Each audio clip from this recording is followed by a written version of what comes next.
Flame on করে নিয়েছি, এর মধ্যে চিজ স্লাইসটা মেল্ট হওয়া পর্যন্ত আমরা দুধটাকে গরম করে নেব।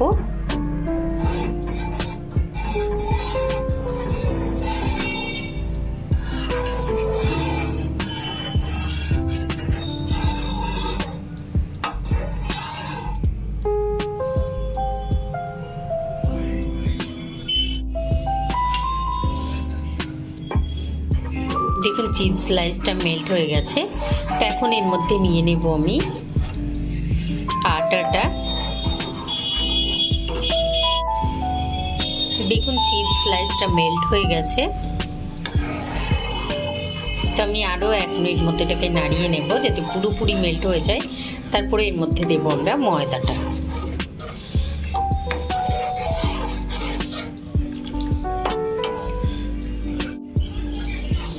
দেখুন আরও 1 মিনিট নাড়িয়ে নিয়েছি এটাকে আমি। এখন এর মধ্যে দিয়ে দিচ্ছি আমি ময়দাটা। এই দেখুন নিয়ে নিলাম এর মধ্যে ময়দাটা। গ্যাসের ফ্লেমটা লো করে আমি ময়দাটা এর মধ্যে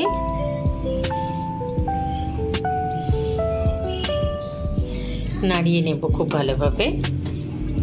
আমি মিশিয়ে নিয়েছি এর মধ্যে ময়দাটা। এখন গ্যাসের ফ্লেম অফ করে দিয়ে এটাকে আমি ঢাকা দিয়ে রেখে দেব 5 মিনিটের জন্য। আপনাদের যদি মনে হয় ময়দার পরিমাণ বেশি হচ্ছে বা দুধের পরিমাণটা বেশি হয়ে গেছে, তাহলে সেই ক্ষেত্রে একটু ময়দা দিয়ে অ্যাডজাস্ট করে নেবেন। আর নাহলে যদি মনে হয় একদম ড্রাই হচ্ছে, তাহলে পরে একটু দুধ দিয়ে অ্যাডজাস্ট করে নেবেন। আমি এখন এটাকে ঢাকা দিয়ে রেখে দিচ্ছি 5 মিনিট। 5 মিনিট হয়ে গেছে, আমি ঢাকাটা টেনে নিয়েছি। এখন আমি নিয়ে নেব একটা প্লেটের মধ্যে এটাকে পুরোটা।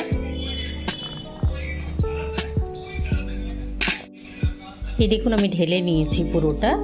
এখন আমি এটাকে খুব আলতো হাতে, এটা গরম আছে এখনো বেশ, তো এটাকে খুব আলতো হাতে, যতটা হাতে সয় সেরকমভাবে আমরা এটাকে মেখে নেব।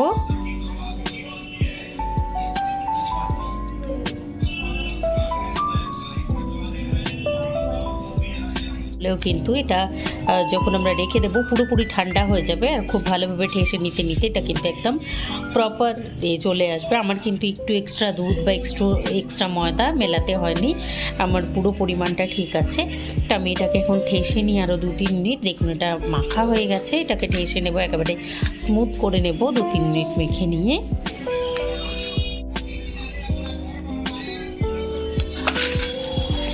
এটাকে দেখুন আমি একদম স্মুথভাবে ঠেসে নিয়েছি। এখন আমরা এটাকে সঙ্গে সঙ্গে বেলে নেব।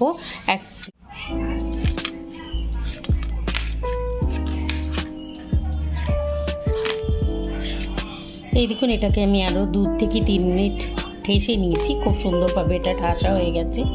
এটাকে এখন আমরা চাইলে ছোট ছোট করে বেলে নিতে পারি, অথবা একেবারে 2 বা 3টে রুটি বেলে নিয়ে সেখান থেকে নিজেদের পছন্দ মতো আকারে কেটে নিতে পারি।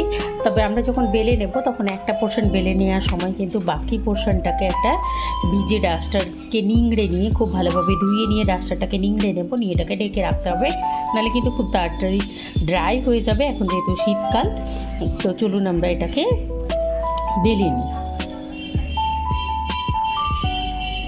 এখন আমি 3টে ভাগে ভাগ করে নিয়েছি পুরো ডোটাকে। এখন আমি এটাকে বেলে নেব। বেলে নিয়েছি, আপনারা চাইলে এটাকে চৌকো করে বেলে নিতে পারেন। আমি এখন এটাকে 4-5টা কেটে নিচ্ছি। কেটে নিয়ে এটাকে একটা চৌকো শেপ দিয়ে দেব সুন্দর করে।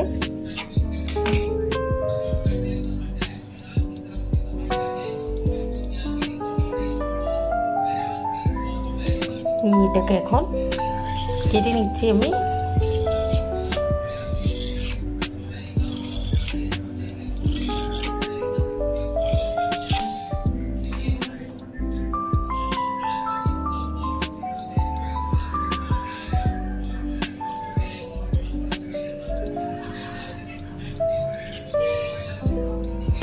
এটাকে আমি ডিপ ফ্রাই করে নেব সাদা তেলে। দেখুন ভাজার জন্য নিয়ে নিয়েছি সাদা তেল। গ্যাসের ফ্লেম অন করে নিয়েছি। তেলটা গরম হয়ে গেলেই এর মধ্যে দিয়ে দেবো আমি নিমকিগুলো। এই দেখুন তেল গরম হয়ে গেছে, তো এখন আমি দিয়ে দিচ্ছি এর মধ্যে নিমকিগুলো।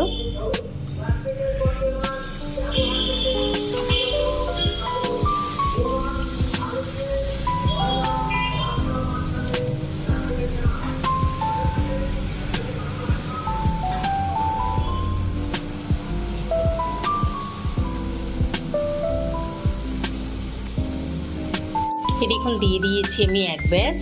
এটাকে দিয়ে আমি সঙ্গে সঙ্গে নাড়াবো না, একটুখানি এরকম করে নড়িয়ে দেবো কড়াইটার হ্যান্ডেলটা ধরে। এইবারে দেখুন দিয়ে দেওয়ার 2 মিনিট পরে আমি এখন এটাকে নাড়িয়ে নিচ্ছি।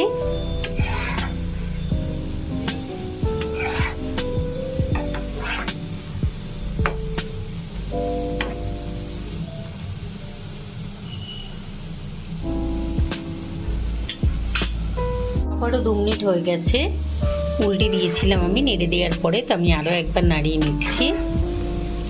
দেখুন এটা কিন্তু হয়ে এসছে, এটা খুব বেশি লালচে লালচে হবে না, এটা একদম সাদাটে সাদাটে হবেই। তো আমি এখন এটাকে তুলে নেব, আর একবার 1 মিনিট মতো আমি এটাকে উল্টে পাল্টে নাড়িয়ে নেব, তারপরে এগুলোকে আমি তুলে নেব।